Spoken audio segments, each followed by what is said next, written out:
There's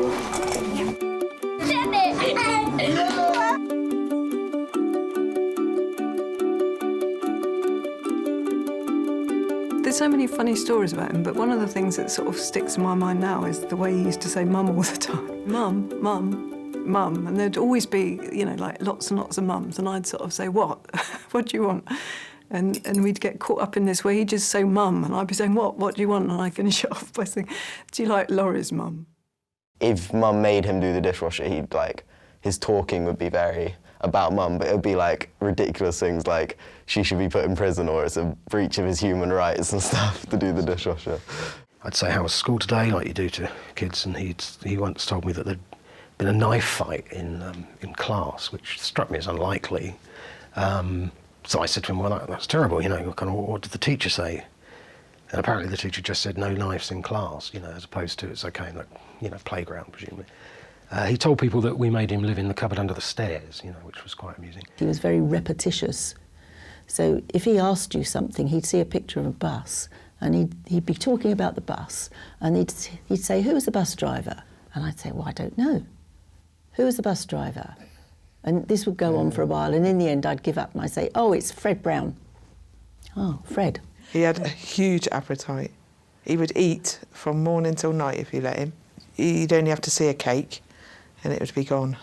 Oh, you were the one who always brought the cakes I brought in. the cakes, So then he'd sort of sit really close to Sue, you know, just to say, I'm your best friend today, Sue. Can I have the cake? Every time he tells something, he'd be like, why? Just like, when the main question he asked was why.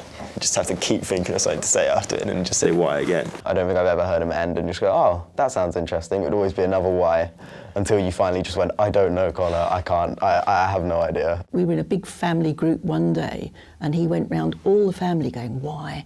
And my youngest daughter, his Auntie Sam, said to him, for goodness sake, Connor, turn your why box off. And he sort of looked at her and then he understood, and this huge grin across his face. He thought that was so funny. And he got into this thing about guns, and he told me that his guns were so big that he and his guns couldn't sleep in his bed at the same time. So it was either him with his guns on the floor or his arms in the bed. And crazy images like that. He'd laugh at the worst jokes for like ages. He had some good jokes. He always told us just saying jokes, but they were always funny because he told them like the best way. He was just funny all the time. I mean, he spent one Saturday afternoon making playlists on his iPod, and he did it so carefully. And when I had a look later, he put one song on each playlist, but that's what he wanted to do. So it was funny. Some of the things he did, some of the things he was very funny in what he was doing. He was entertaining, and we don't know whether he was being funny for us. And other things he did were just funny because he sort of crashed through all the rules and did things that other people wouldn't do. And I always liked that. He picked the right rules to break, I think, and sort of showed us how silly we were quite often. He loved ambulance crews. Every time they came to the house when he'd had a seizure or something, I mean, you know, that was quite a lot of compensation for having had the seizure, was the fact that he got to spend 45 minutes with the paramedics and all their kit, and they were always, you know, always brilliant with him. And he loved that. You know, he just had some particular needs, and as long as you understood his way of looking at the world, you know, he was relatively straightforward to deal with. But in that, when he got to coming towards adulthood and transition into adult services, his behaviour did start to deteriorate quite a lot. He became more difficult and more unhappy. He was clearly unhappy and depressed, I think, but very difficult to explore that with him because of, you know, the issues of his development. It was awful seeing Connor change his personality so dramatically over the space of a couple of months and become really unreachable in a way that he'd never been before. That was really distressing. He ended up punching his teaching assistant, who he loved, in the face, I think, on the Friday before he went into the unit. And that was, you know, the step that we sort of thought, actually, ironically, this could end up with somebody being seriously hurt here. On the Monday, I assumed, because we'd been really ringing the crisis line, which was a joke, on the Friday, I assumed on the Monday that the cavalry would arrive when everybody was back at work. And in fact, nobody got in touch at all, which was astonishing. And then on the Tuesday, a friend of mine rang and said, I've just been told about a place down the road at Slade.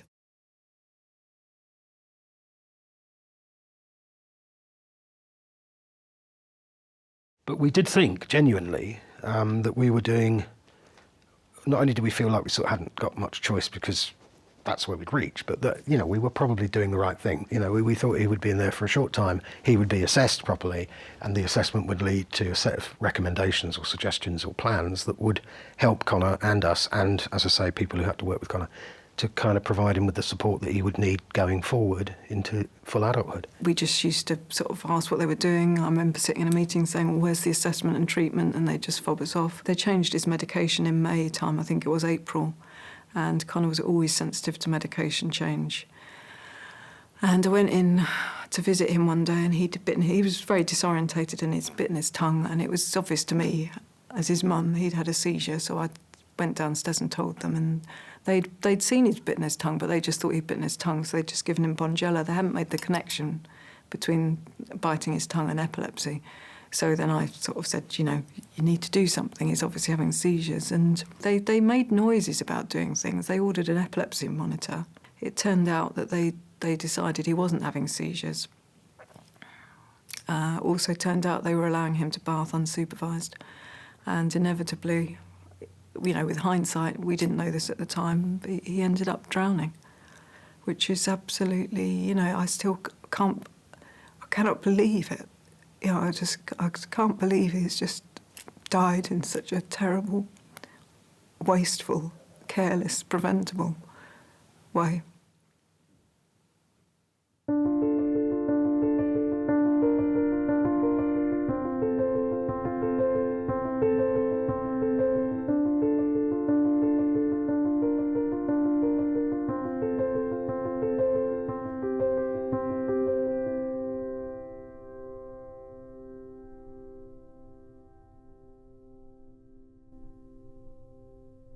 You know, Sarah and I are both absolutely mortified and horrified, and I feel very aggrieved that the behaviour that we and others that we know have encountered through this experience has been so awful, that nobody should have to be going through that experience,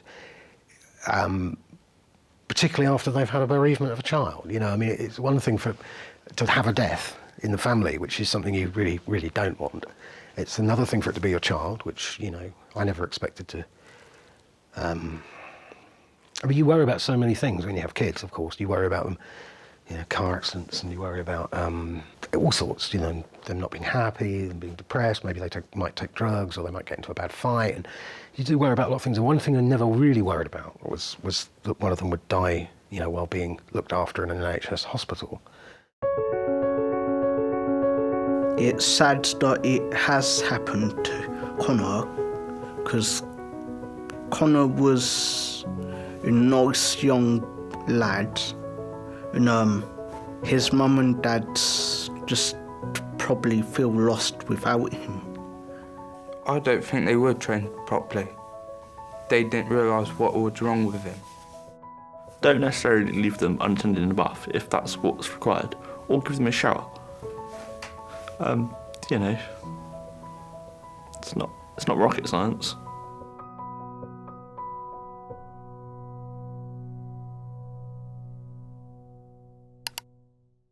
When Mum made the blog, she kind of came up with names for all of us, and then his was Laughing-Bull, obviously, because he laughs a lot. And then that's how he's like referred to, like the campaign and stuff, as Justice for LB, and like people who tweet and like read the blog will be like, oh, I feel like this about LB and stuff, and it's kind of just become his sort of persona online. Well, the LB bills emerged out of the Justice for LB campaign. A sort of small team of, not a team, a small set of people sort of came together to draft this bill, and all sorts of people and organisations joined in. They ran events across the country discussing the bill and getting feedback from their members and group members and all this sort of thing. The primary objective is to change the way in which the law works at the moment and process works at the moment, which mean at the moment local authorities and the National Health Service and other providers can pretty much put people where they want. What our bill proposes is that you simply won't be able to do that.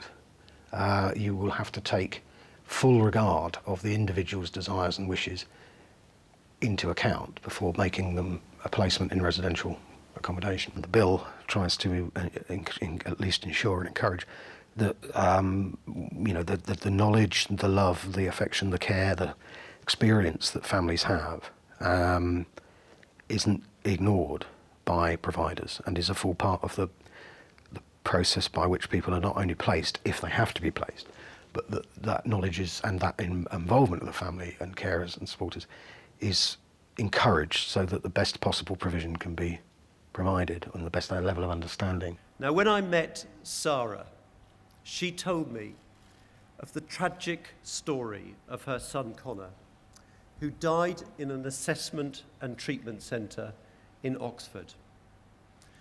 An independent inquiry found that Connor's death could have been prevented.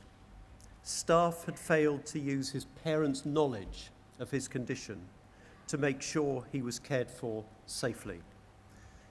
And not enough effort was made to understand Connor's needs as an individual, a person in his own right. His mother has ever since brilliantly campaigned for change, for a positive legacy for Connor, or Laughing Boy, as he was known. So we have worked with Sarah and her campaign team. I felt it was my responsibility to listen to them and to act. But Connor's case is sadly not unique. Too many families have told me that they felt completely ignored, that no one was listening. If you read the draft bill and you take out the word learning disability or disabled, it's about disabled people, the fact that we're actually campaigning to give a certain set of people the same rights as everybody else is shameful. People will get behind it when they know about it, and I just think that a number of people in this country are treated so appallingly. I think that is absolutely shameful. Yeah, I think people often forget that people with learning disabilities need to be heard as well, and that we can't make the decisions for them. I think because we are not disabled, we think that maybe we can make the best decisions for them, but they need to make their own decisions as well.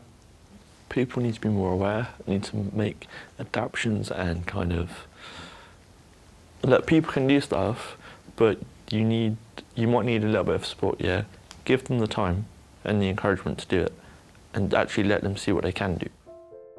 We had a Mark Sherry in America, a professor in Toledo, sort of got his students to make a film about what happened to Connor.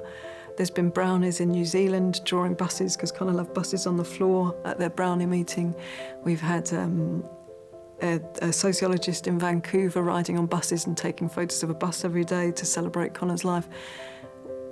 These people haven't met Connor, they don't know Connor, and yet they recognise the injustice of what's happened. They recognise what a quirky and colourful individual he was, and they're acting and they're prepared to say this is wrong, you know, and join in. And I think that's absolutely amazing. It's been so heartwarming and so reassuring that so many people have just stepped up and done all these different things and got in touch and are really moved by it all and you just get it. I think that's great. I think that has meant the world to us. So my beyond wildest dreams would be that, and we're never going to achieve this in a million years, but would be that we didn't even have to talk about learning disabled people because there wouldn't need to be that division, because everybody would have a right to live where they choose. Everybody has an imagined future, and the distinction between being learning disabled and being non-learning disabled would become sort of irrelevant because it isn't an issue. That I suppose that's my wildest dream. But whether that will happen or not, I don't know. So, well, reach for the stars and see what happens, because I think Connor's up there. I think the thing that I always reflected on was that, you know, in many respects, the world would be a lot better place if we all behaved more like Connor and less like not Connors. His sort of approach to life was so straightforward and simple, and again, not in a dismissive way, but uncomplicated, say, rather than simple. That, you know, you just sort of think, I wish I could be more like that. I wish we could all be more like that. I always used to think, well, the irony is that, you know, as a society, we don't really value people who are like Connor, but actually, you know, we should all be more like Connor and people like Connor, and the world would be a much better place, and it would be a much more inclusive place, and actually we might all enjoy it a bit more. He showed me what life should be in a lot of ways, just by doing the things he did in the way he did them.